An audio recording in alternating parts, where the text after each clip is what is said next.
লেখিকা মনীষা ব্যানার্জির ভবিতব্য। সুদীপার বাড়িতে আজ মহা সমারোহে নানা জোগাড় চলছে, কারণ সুদীপার একমাত্র ছেলে অনুরাগ আজ বিদেশ থেকে ফিরছে। সুদীপা গাড়ি পাঠিয়ে দিয়েছে ছেলেকে নিয়ে আসবার জন্য।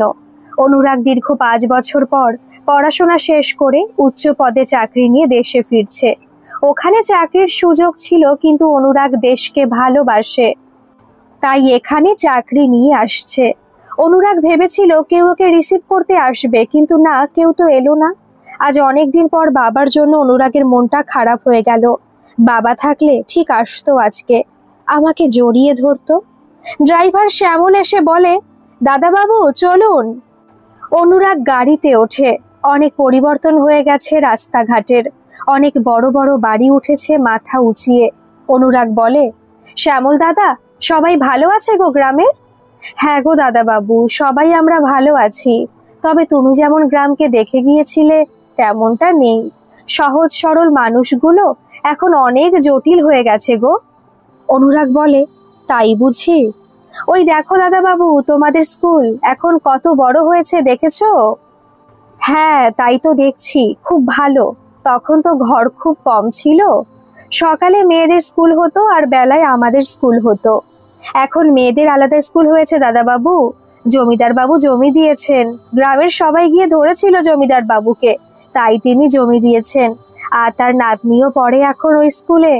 যাক, খুব ভালো হয়েছে। কথা বলতে বলতে গাড়ি এসে ওদের বাড়ির দরজায় থামে। অনুরাগ নেমে বাড়িতে ঢোকে। সুদীপা তাড়াতাড়ি এসে ছেলেকে জড়িয়ে ধরে, বলে, কতদিন পর দেখলাম আমার সোনাকে। অনুরাগ মাকে প্রণাম করে। কেমন আছো মা? আমি ভালো আছি। আর তুই ফিরে এসেছিস, এবার আরো ভালো থাকবো। আয় বাবা, আয় ঘরে আয়। এই বাড়ি আগলে অপেক্ষা করছি তোর ফিরে আসার জন্য এত দিন ধরে। অনুরাগ ফ্রেশ হয়ে নেয়, সুদীপা খেতে দেয়। অনুরাগ খেয়ে নিয়ে ঘরে যায় বিশ্রাম করতে। নিজের বিছানায় শরীর এলিয়ে দিয়ে ভাবে, আমার চোখ যে আর একজনকে দেখার জন্য অস্থির হয়ে আছে, সে কি বুঝতে পারছে না? সে কি খবর পায়নি আমি আজ ফিরছি? বিদেশের বৈভব আমাকে আটকে রাখতে পারেনি, যার জন্য সে কেন এলো না? তার তো আমার বাড়িতে আসার কোনো বাধা নেই। অবারিত দ্বার আমাদের বাড়িতে সেই ছোটবেলা থেকেই। তবে আজ কেন এলো না? তার কি আমাকে একবারও দেখতে ইচ্ছে করেনি এতদিনেও? অনুরাগ ভাবতে ভাবতে ঘুমিয়ে যায়। বিকালে সুদীপা অনুরাগকে ডেকে তোলে, চা হয়ে গেছে বলে। অনুরাগ উঠে চা খেয়ে সুদীপাকে বলে, মা একটু ঘুরে আসি। সুদীপা বলে, সন্ধ্যা হয়ে আসছে, এখন আবার কোথায় যাবি? মা, আমি এখানকার ছেলে, সন্ধ্যা হলেই বা কি হয়েছে? সুদীপা বলে, অনেক দিন তো ছিলি না এখানে, তাই বলছি। তোর অভ্যেসটাও চলে গেছে, তাই চিন্তা করছি। চিন্তা করো না, কিছু হবে না বলে অনুরাগ বেরিয়ে যায়। চলে যায় সোজা গ্রামের বটতলার সেই বাড়ির কাছে। দরজায় কড়া নাড়ে অনুরাগ। একজন মহিলা দরজা খোলে। অনুরাগ বলে, আপনি কে? আপনি কাকে খুঁজছেন? রজনী আর ওর মা এই বাড়িতে থাকতেন, এটা তো ওদের বাড়ি। মহিলা বলেন, আমরা এই বাড়ি কিনে নিয়েছি। ওনারা কোথায় থাকেন বলতে পারবেন? না না, আমরা তা জানি না। অনুরাগ ফিরে আসে হতাশ হয়ে। অনুরাগ নদীর ধারে এসে বসে, যেখানে ওরা প্রায় দিন এসে বসে সূর্যাস্ত দেখত। এখন অনুরাগ বুঝতে পারে, তাই তার চিঠি উত্তর কেন সে পেত না। আসলে চিঠি যথা জায়গায় পৌঁছায়নি। বাবা যদি আজ বেঁচে থাকতো হয়তো এমন হতো না। বাবা ছিল সৎ আর দয়ালু মানুষ, তাই বাবা একটা ছোট্ট দোকান থেকে এত বড় ব্যবসায় পরিণত করতে পেরেছিল। কিন্তু কোথা থেকে হঠাৎ সর্বনাশা অসুখ এসে বাবাকে কেড়ে নিল আমাদের কাছ থেকে। তারপর ব্যবসা ছোট করতে বাধ্য হলাম। মা যেটুকু দেখাশোনা করতে পারে সেইটুকুই রাখা হয়েছে। আমিও চলে গেলাম তারপর। কিন্তু রজনীরা কোথায় গেল? মা নিশ্চয়ই জানবে। অনুরাগ বাড়ি ফিরে আসে। সুদীপা বলে, কাল ঘটক মশাইকে আসতে বলেছি। কেন মা? তোর বিয়েটা এবার দিয়ে আমি নিশ্চিন্ত হতে চাই, ওটা আমার দায়িত্ব। মা, রজনীরা কোথায় তুমি জানো? সুদীপা চঞ্চল হয়ে ওঠে, বলে, তুই কি গিয়েছিলি ওখানে? কিন্তু কেন? অনুরাগ বলে, তুমি হঠাৎ কথা বলছো কেন? তুমি তো সব জানো মা, কোথায় ওরা? আমি জানি না, আমাকে কিচ্ছু বলে যায়নি।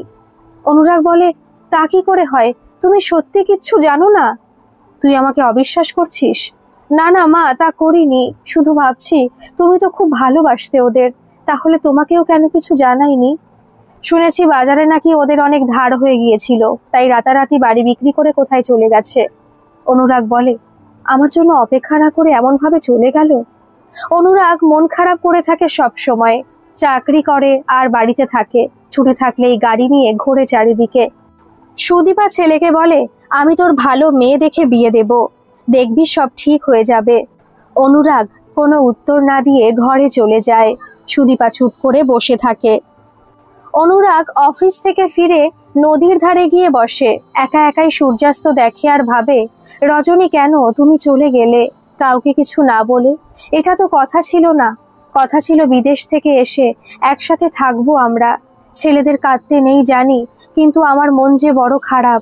দেশে ফিরে তোমাকে দেখব, কত স্বপ্ন নিয়ে ফিরলাম, কিন্তু সব গন্ডগোল হয়ে যাচ্ছে, কিছু বুঝতে পারছি না। কোন ছোটবেলা থেকেই আমরা জানতাম তুমি আমি একসাথে জীবনে চলবো। ভাবনায় ছেদ পড়লো পেছন থেকে সুশীলের ডাকে, কিরে অনুরাগ, কবে ফিরলি দেশে? কেমন আছিস? একা একা বসে কার কথা ভাবছিস? অনুরাগ বলে, গত সপ্তাহে ফিরেছি, তুই কেমন আছিস? আর সবার খবর কি? সুশীল বলে, সৌনক চাকরি পেয়েছে একটা প্রাইভেট কোম্পানিতে, আর অর্ক ওর মামার ব্যবসায় যোগ দিয়েছে। ওর মামার ছেলে পুলে নেই, তাই ওকেই নিয়ে গেছে। আর আমি চাকরির পরীক্ষা দিচ্ছি, এখনো পাইনি। তুই নিশ্চয়ই বড় চাকরি পেয়েছিস, ওখানে আবার ফিরে যাবি না এখানেই থাকবি? অনুরাগ বলে, সুশীল, একটা কথা জিজ্ঞাসা করব, উত্তর দিবি? হ্যাঁ বল। রজনীদের কোনো খবর জানিস? কোথায় থাকে ওরা? এখান থেকে চলে গেল কেন? সুশীল বলে, না রে, তা তো জানি না। কেন, কাকিমা অর্থাৎ তোর মা কিছু জানেন না? তিনি তো রজনীর মায়ের সই ছিলেন শুনেছিলাম।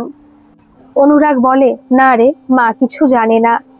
সুশীল বলে, আমরা তো সবাই জানতাম ওর সাথে তোর সম্পর্ক ছিল, তাই রজনীকে অনেকেরই পছন্দ থাকা সত্ত্বেও কেউ সেদিকে হাত বাড়ায়নি। কিন্তু তোকেও কিছু না জানিয়ে কেন চলে গেল বুঝতে পারছি না। অনুরাগ বলে, মা বিয়ের জন্য বলছে, কিন্তু আমি কোনোদিন অন্য কাউকে রজনীর জায়গা দিতে পারবো না। তুই যদি কোথাও কিছু জানতে পারিস তাহলে আমাকে জানাস প্লিজ। আমাকে বন্ধু হিসাবে এটুকু সাহায্য করবি? আমিও প্রতি ছুটির দিন রজনীকে খোঁজার চেষ্টা করছি। ওর আত্মীয় তো সেরকম নেই কোনো, ওর বাবা মারা যাওয়ার পর ওরা তো একাই থাকতো। সুশীল বলে, তুই ভাবিস না, আমিও খোঁজ নেওয়ার চেষ্টা করব রজনীর বন্ধুদের কাছে, যদি ওরা জানে। অনুরাগ সুশীলের হাত ধরে বলে, খুব ভালো বলেছিস, দেখ না ভাই, যদি কোনো খবর জানে। সুশীল বলে, অত করে বলার কিছু নেই, বন্ধুর জন্য এটুকু করতে পারলে আমার ভালো লাগবে। তোর কষ্ট বুঝতে পারছি রে, আসলে আমরা তো ভেবেছি তোরা সব জানিস। যাক, এখন বাড়ি যা, রাত হয়ে গেছে। আমিও যাই, মা আবার চিন্তা করবে। বাবা মারা যাওয়ার পর রাত হলে মা আবার একা থাকতে পারে না। সে কি, কাকু মারা গেছেন? জানতাম না তো। কি হয়েছিল, কবে? সুশীল বলে, বাবার হার্টের অবস্থা ভালো ছিল না, প্রেসমেকার বসাতে বলেছিল ডাক্তার, কিন্তু অত টাকা জোগাড় করতে তো একটু সময় লাগবে বল। হুট করে অতগুলো টাকা বের করার মতো ক্ষমতা তো আমাদের নেই। তার মধ্যেই বাবার হঠাৎ হার্ট বন্ধ হয়ে যায় রে। অনুরাগ বলে, খুব দুঃখের ব্যাপার রে, কিছু কিছু সময় আমরা বড় অসহায় রে। চল বাড়ি যাই, তুইও কাকিমার কাছে যা। অনুরাগ বাড়ি ফিরলে সুদীপা বলে, তুই এমন করে উদ্দেশ্যহীন ভাবে ঘুরছিস কেন বাবা? আমার কথা শোন, একটা ভালো মেয়ের সম্বন্ধ এসেছে, তুই বিয়ে করে নে, সব ঠিক হয়ে যাবে। আমি রজনী ছাড়া কাউকে বিয়ে করতে পারবো না। ওকে যদি না পাস, কেউ যদি ইচ্ছে করে হারিয়ে যায়, তাকে কি খুঁজে পাওয়া যায়? খুঁজে না পেলেও আমি বিয়ে করব না, এ কথা আমি স্পষ্ট জানিয়ে দিলাম। তুমি ঘটককে বিদায় জানিও, নিজের সম্মান রাখতে চাও তো? সুদীপা পড়েছে মহা মুশকিলে। সুদীপার চোখের সামনে ভাসে পুরনো দিনের কথা। সুদীপা রজনীর মা কামনা ছিল একই গ্রামের মেয়ে, স্কুল জীবনে সই পাতায় দুজনে, কাকতালীয়ভাবে বিয়েও হয়েছিল একই গ্রামে, তাই যাতায়াত ঘনিষ্ঠতা বজায় ছিল দুজনের ভেতর। আস্তে আস্তে ওদের বড়দের সাথেও বেশ বন্ধুত্ব হয়ে যায়। সুদীপার আগে ছেলে আর বছর দিন পরে কামনার মেয়ে হয়। ওদের ভিতরেও সেই থেকে একসাথে খেলাধুলা করতে করতে বন্ধুত্ব হয় খুব। আর রজনীও ছিল শান্ত স্বভাবের বাধ্য একটি মেয়ে, দেখতেও সুশ্রী, গানের গলাটিও খুব মিষ্টি, যদিও গান শেখেনি কোনোদিন রজনী। শুনে শুনে গাইতো। এইভাবে চলতে চলতেই একদিন সুদীপাই কামনাকে বলে, সই, আমার ছেলের সাথে তোর মেয়ের বিয়ে দেব, যাতে আমাদের সম্পর্কটা কোনোদিন নষ্ট না হয়। তুই রাজি তো? কামনা বলে, সে তো ভালো কথা, কিন্তু এখন ওরা ছোট, বড় হলে ওরা মানবে তো? তাছাড়া ওদের বাবাদের মতামতটাও দরকার। সুদীপা বলে, আমি যা বলবো তাতে অনুরাগের বাবার কোনো আপত্তি হবে না। আর আমার ওই একমাত্র ছেলে অনুরাগের রজনীর মতো শান্ত একটি বউ হলে আমার সংসার সুখের হবে। অন্য কেউ এসে আমার সুখের সংসারে কোন অশান্তি ডেকে আনবে কে জানে। কামনা বলে, বেশ, তাহলে তাই হবে। সেই থেকে সবাই জানতো রজনী অনুরাগের বাগদত্তা। সুদীপা ভাবে, কিন্তু এখন কিভাবে অনুরাগকে সংসারই করব। অনুরাগ অফিস করে বিকালে নদীর ধারে সুশীলের সাথে একটু গল্প করে। অনুরাগ সুশীলকে বলে, রজনীর বন্ধুরা কিছু বলেনি রে? সুশীল বলে, না, ওরাও কিছু জানে না রে। সুশীল বলে, জানিস, মায়ের শরীরটা ভালো যাচ্ছে না, আমার বিয়ে দেবার জন্য তাই ব্যস্ত হচ্ছে। কিন্তু বলতো, চাকরি নেই, কি করে বিয়ে করি? আর কে আমাকে বিয়ে করবে? কিন্তু মাকে কে বোঝাবে বল? তুই একটু মাকে বুঝিয়ে বলবি, তোর কথা হয়তো শুনবে, বুঝবেও। অনুরাগ বলে, কাল একবার আমার সাথে অফিসে যাবি আর তোর সার্টিফিকেটগুলো নিয়ে যাস। সুশীল বলে, কেন, কোনো চাকরি আছে? হ্যাঁ, আছে তো। পরদিন অনুরাগ সুশীলকে নিয়ে অফিসে যায় আর ওর একটা চাকরির ব্যবস্থা করে দেয় আর বলে, কাকিমার ইচ্ছা পূরণ কর সুশীল, আমি তো আমার মায়ের ইচ্ছা পূরণ করতে পারছি না, তাই আমি চাই তুই তোর মায়ের ইচ্ছা পূরণ কর। সুশীল অনুরাগকে জড়িয়ে ধরে, বলে, দেখবি তুইও ঠিক একবার তোর মায়ের ইচ্ছা পূরণ করতে পারবি, তোর ভালোবাসা ঠিক ফিরে পাবি। তুই এত ভালো, ভগবান তোর ঠিক কথা শুনবে। অনুরাগ বলে, তোর কথাই যেন ঠিক হয় সুশীল। এইভাবে অনুরাগ আর সুশীল একসাথে অফিস যায় আর সন্ধ্যাবেলা নদীর ধারে গল্প করে দুজনে। সুশীলের মা একটি ভালো মেয়ে দেখে ওর বিয়ে দিয়েছেন আর অনুরাগকে বলেন, তোমার জন্য আজ আমার সুশীল চাকরি পেয়েছে, তাই বিয়েতেও মত দিল, না হলে কি যে হতো কে জানে।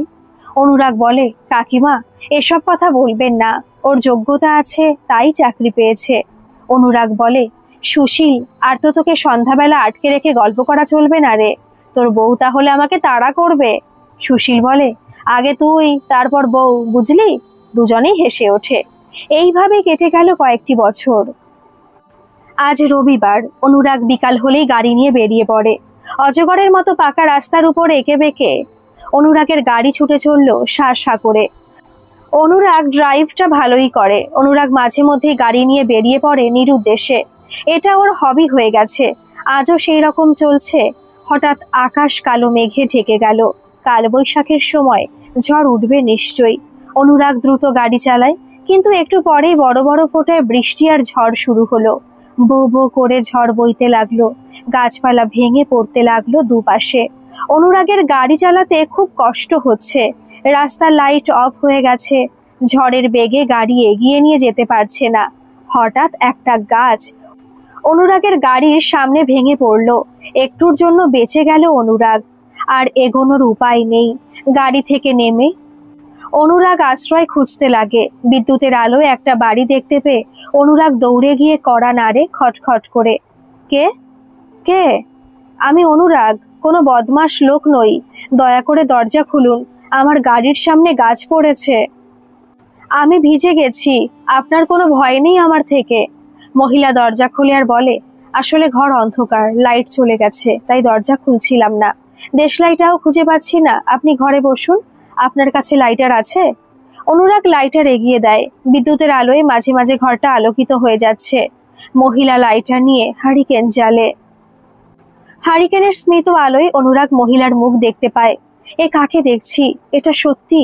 এ কাকে দেখতে পাচ্ছি? আমার মনের ভুল নয় তো? আবার ভালো করে তাকিয়ে দেখে, না, চিনতে তার ভুল হয়নি। এতদিন ধরে তো একেই খুঁজে ফিরছি, সেই দেশ থেকে দেশান্তরে। এ মুখ ভোলার নয়, আজ তার দেখা পেলাম, এই তো আমার ভালোবাসা। মহিলা বলে, আপনি বসুন, আমি জামা কাপড় দিচ্ছি, পাল্টে নিন, একদম ভিজে গেছেন তো। অনুরাগ বলে, তুমি আমাকে চিনতে পারছো না? মহিলা বলে, না তো। অনুরাগ বলে, কেন না চেনার ভান করছো রজনী? আমি তোমার মুখ একদিনের জন্য ভুলিনি, তাই চিনতে আমার একটু অসুবিধা হয়নি। রজনী বলে, চিনে কি লাভ? আমি পরস্ত্রী, আর আপনি আমার কাছে একজন পরপুরুষ ছাড়া কেউ নন। কিন্তু তোমার বেশ তো বলছে না তুমি পরস্ত্রী। কেন তোমরা কাউকে কিছু না বলে গ্রাম ছেড়ে চলে গিয়েছিলে? এখানে কি করে এলে? আর তোমার এই সাজি বা কেন? তুমি অন্য কাউকে বিয়ে করেছিলে কি করে? এই ধুতি পাঞ্জাবিটা পরে নিন, একদম ভিজে গেছেন। ঠান্ডা লেগে যাবে তো, একটু চা করে আনি?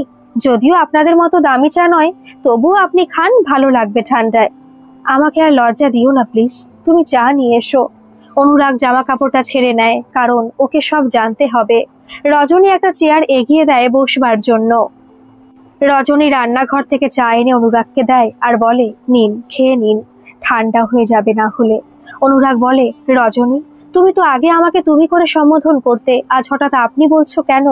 রজনী বলে, তখনকার কথা বাদ দিন, এখন আমি পরস্ত্রী আর আপনি পরপুরুষ আমার কাছে। অনুরাগ বলে, তুমি বিয়ে করে নিলে কাউকে কিছু না জানিয়ে, মাকেও কিছু না বলে চলে গেলে কেন? আমি বিদেশ থেকে এসে পর্যন্ত তোমাকে কত খুঁজেছি জানো? রজনী বলে, কি লাভ পুরনো কথা ভেবে, পুরনো কথা বলে?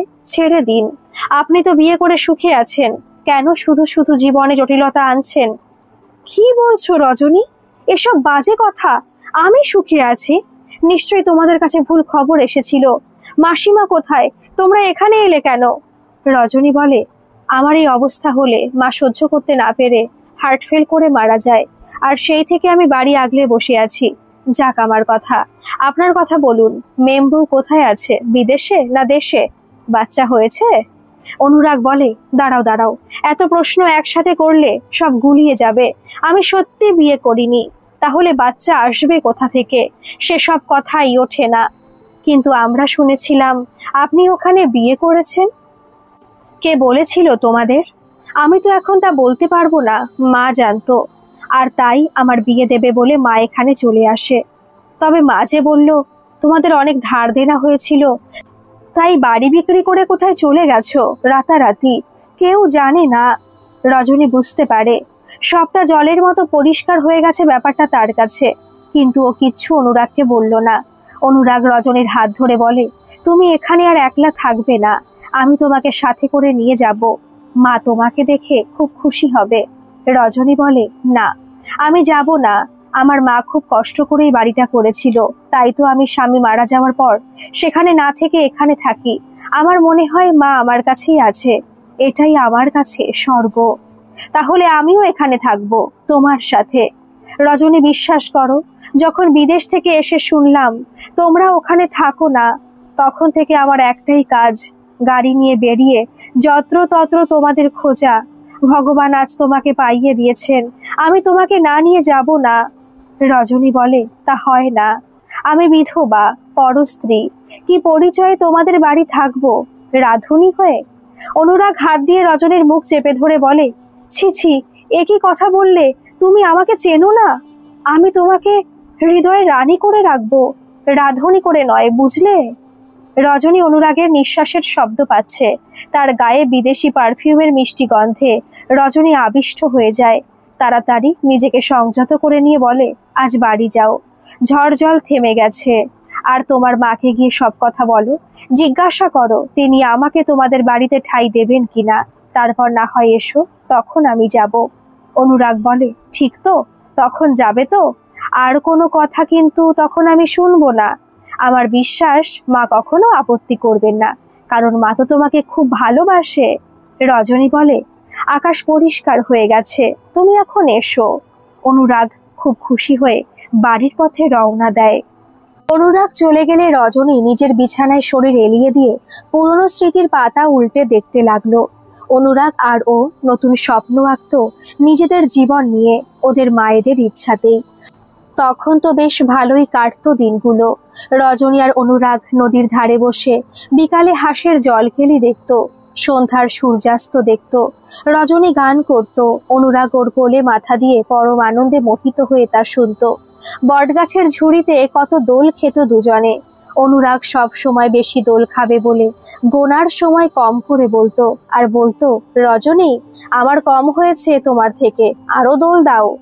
রজনী তো সব বুঝতে পারতো, কিন্তু তবুও মেনে নিত আর দোল দিত, কারণ অনুরাগের খুশিতেই সে খুশি। তার আনন্দেই তার আনন্দ। রজনীর স্বভাবটাই তো তেমন।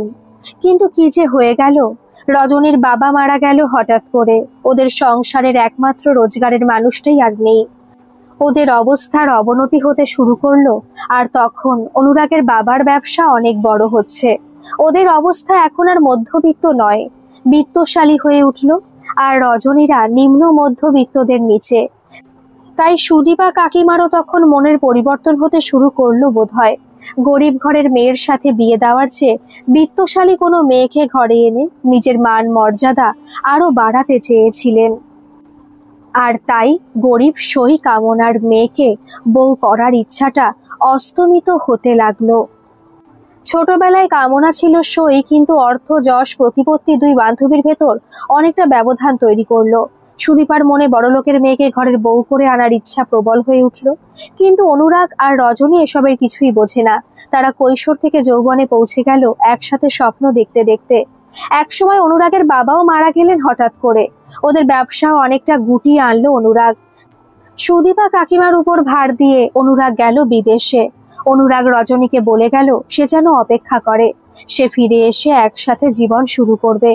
কিছুদিন যাওয়ার পর সুদীপা কামনার কাছে এসে কাঁদো কাঁদো গলায় কামনার হাত ধরে বলে, সই, আমি কথা রাখতে পারলাম না রে, আমাকে ক্ষমা কর তোরা। অনুরাগ ওখানে একটি মেয়েকে বিয়ে করবে বলে ঠিক করেছে। আমাকে স্পষ্ট করে বলেছে, ছোটবেলায় কি কথা দিয়েছি আমি, তার কোনো মূল্য নেই তার কাছে। আমাকে তুই ক্ষমা কর কামনা। তুই অন্য কোথাও ভালো ছেলে দেখে রজনীর বিয়ে দে, আমি সব খরচা দেব, কারণ এটা আমার দায়িত্ব। অনুরাগ সে দায়িত্ব ঝেড়ে ফেলে দিলেও আমি পারি না। ও তো আমারও মেয়ে, বল, তুই আপত্তি করবি না বল, আমাকে ফিরিয়ে দিবি না কেমন? কামনা বলে, আমি রজনীকে কি বলবো? ও তো অনুরাগকে বর বলে জানে সেই ছোটবেলা থেকে। তার জন্য অবশ্যই তুই আর আমিই দায়ী। ওরা তো নিজের ইচ্ছায় কিছু করেনি, আমরাই চাপিয়ে দিয়েছি। তোকে বলেছিলাম ওরা এখন খুব ছোট, বড় হয়ে কি পরিবর্তন হবে মনের কিছু ঠিক নেই। তুই বলেছিলি তোর কথাই শেষ কথা অনুরাগের কাছে। তাছাড়া এখানকার সবাই জানে অনুরাগের সাথে রজনীর বিয়ে হবে। আমরা মুখ দেখাবো কি করে? আমি এখন কি করে মেয়ের অন্য ছেলের সাথে বিয়ে দেব বলতে পারিস তুই? রজনীকে এই কথা কি করে বলবো এখন? ওকে সামলাবো কি করে? রজনী আড়াল থেকে সেদিনের সব কথাই ওদের শুনেছিল, কিন্তু ওদের তা বুঝতে না দিয়ে চলে আসে নদীর ধারে, যেখানে অনুরাগের সাথে অনেকটা সময় কাটাতো। আর এই নদী, নদীর জল, বাতাস, গাছ, পাখি সবাইকে সাক্ষী রেখে ভালোবেসে স্বপ্ন আঁকতো ওরা। কিন্তু আজ কি শুনলো, অনুরাগ ভালোবেসে অন্য একটি মেয়েকে বিয়ে করছে। ও যে বলে গেল আমি যেন অপেক্ষা করি তার জন্য, তারপর আমার সিথি রাঙিয়ে আমাকে নিজের করে নিয়ে ঘর বাঁধবে। সে সব কি তাহলে শুধুই ছিল সাময়িক মোহ আর আবেগের কথা? রজনীর চোখ ঝাপসা হয়ে আসে। এই বটগাছ, নদী ওদের ভালোবাসার সাক্ষী ছিল।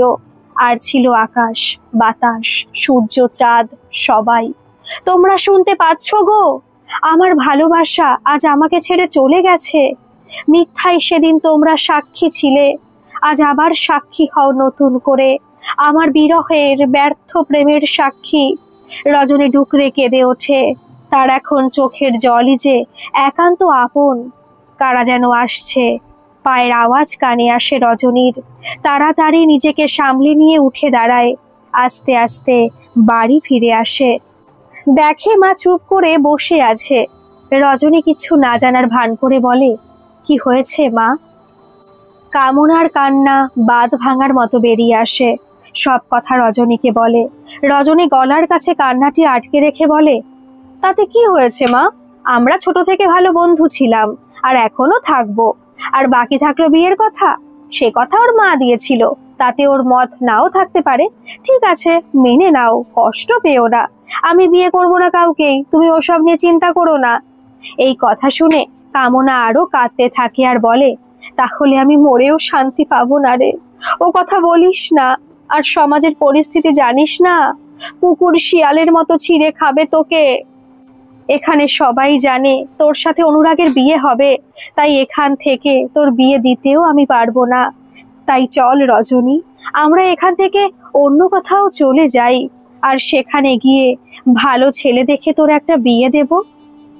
রজনী চুপ করে থাকে, কারণ ওর স্বভাবটাই তাই। নিজের ইচ্ছা, ভালো লাগার চেয়ে অন্যের ভালো লাগা, ভালো থাকার কথাই বেশি ভাবে।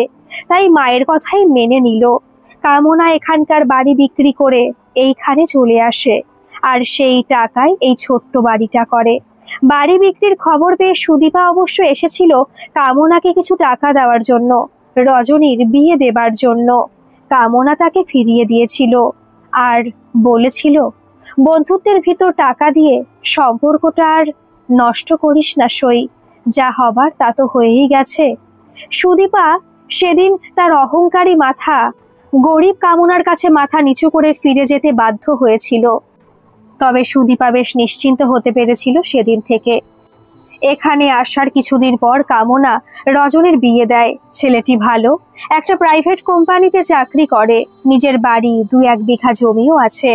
একমাত্র ছেলে, বাবা মা নেই, মামারা দাঁড়িয়ে থেকে বিয়ে দিয়েছিল।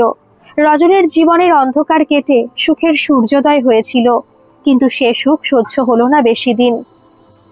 একদিন অফিসে কাজ করতে গিয়ে ইলেকট্রিকের তার ছিঁড়ে রজনীর বরের মৃত্যু হয়। হঠাৎ এই খবর পেয়ে কামনা সহ্য করতে না পেরে হার্ট ফেল করে।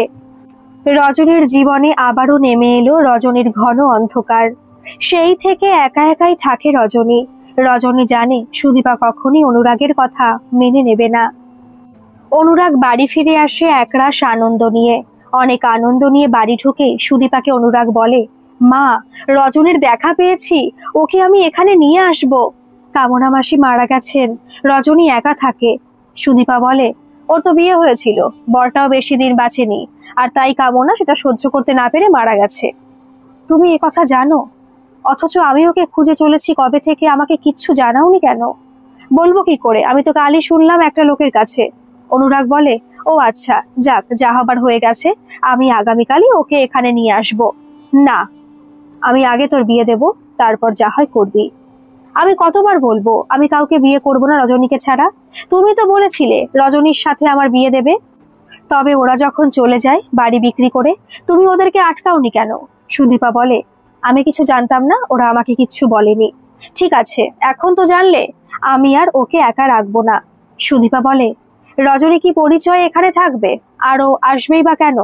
ও আসবে কিনা সেটা আমি বুঝে নেব। আর কি পরিচয় আবার থাকবে? আমি ওকে বিয়ে করে স্ত্রীর মর্যাদা দেব? তুই তা বলে একটা বিধবা মেয়েকে বিয়ে করবি? অনুরাগ বলে, বিধবা বিয়ে কোনো অন্যায় নয়। তোমার যদি কোনো বাধা থাকে তবে আমি ওকে নিয়ে শহরে যেখানে চাকরি করি সেখানে থাকবো। আর কাউকে না বললেই হয় যে রজনী বিধবা। এখানকার কেউ তো জানে না ওদের খবর। সুদীপা বলে, না, কিছুতেই তা হবে না। তোকে এত কষ্ট করে মানুষ করেছি, তুই তার এই প্রতিদান দিবি অনুরাগ? অনুরাগ বলে, আমি যা বলার বলে দিয়েছি, তুমি এবার ঠিক করো আমার সাথে সম্পর্ক রাখবে কিনা। অনুরাগ ঘরে চলে যায়। সুদীপা রাগ করে কিছু খায় না। অনুরাগ বলে, মা, তুমি আরম্ভ করেছিলে আমার জীবন নিয়ে খেলা সে ছোটবেলায়, আমি তা শেষ করতে চাইছি। কথা যখন তোমরা দিয়েছিলে, তখন তোমাদের সন্তান হিসাবে আমি সে কথা রাখবো। রজনীকে বিয়ে করব। তুমি যদি রাজি নাও হও তবে অন্য জায়গায় আপাতত বাড়ি ভাড়া করে থাকবো, বলে অনুরাগ বেরিয়ে যায় রেগে। সুদীপা অনেক ডাকে, কিন্তু অনুরাগ ফিরে আসে না। সুদীপা হাত জড়ো করে ঠাকুরকে ডাকে, আমার ছেলেকে ফিরিয়ে দাও ঠাকুর, এত বড় শাস্তি দিও না, আমি একা থাকতে পারবো না। তুমি তো জানো আমি যা করেছি ওর ভালো ভেবেই করেছি। অনুরাগ রজনীর কাছে এসে বলে, চলো রজনী, আমরা মন্দিরে বিয়ে করে একসাথে থাকবো। রজনী বলে, মাসি কি বলল? মা রাজি নয় কিছুতেই। রজনী বলে, ঠিকই তো, কোনো মা তার একমাত্র ছেলের সাথে বিধবা মেয়ের বিয়ে দেবে কেন বলো? এতে মাসির কোনো দোষ নেই। রজনী, মাই তো তোমার আমার বিয়ে ঠিক করেছিল, তবে এখন কেন আপত্তি করবে? তখনকার কথা বাদ দাও, এখন যা পরিস্থিতি সেই মতো চলতে হবে। তুমি ফিরে যাও, অন্য মেয়েকে বিয়ে করে সংসারী হও, মাসিকে সুখী করো। অনুরাগ বলে, যদি অন্য কাউকে বিয়ে করব, তাহলে তোমাকে এতদিন ধরে খুঁজছিলাম কি করতে? আগেই লাফাতে লাফাতে বিয়ে করতাম। আমি তোমাকে না নিয়ে যাব না, দেখি কতদিন তুমি আমার থেকে মুখ ঘুরিয়ে থাকতে পারো। রজনীও রাজি হয় না, কেবল বলে, বাবা নেই, মায়ের আশীর্বাদ ছাড়া তুমি যদি বিয়ে করো তা সুখের হবে না, সেটা ভাবো। অনুরাগ বলে, মা আমার সুখ, আমার ভালো লাগা যদি না বোঝে, তার কথা আমি ভাববো না। রজনী বলে, মাসির একমাত্র অবলম্বন তুমি, আর সেই তুমি তার কাজ ছাড়া হবে কেবল আমার কারণে, তা আমি মানতে পারবো না। আমি যে সারা জীবন অন্যের আনন্দেই আনন্দ পেয়ে এসেছি, আমার জন্য কেউ মানসিক কষ্ট পাক তা আমি চাই না কখনো। অনুরাগ কোনো উত্তর না দিয়ে গুম হয়ে বসে থাকে। রজনী বাধ্য হয়ে তখন বলে, ঠিক আছে, তুমি আমাকে তোমার মায়ের কাছে একবার নিয়ে চলো, আমি কথা বলি আগে, তারপর আমার মতামত জানাবো।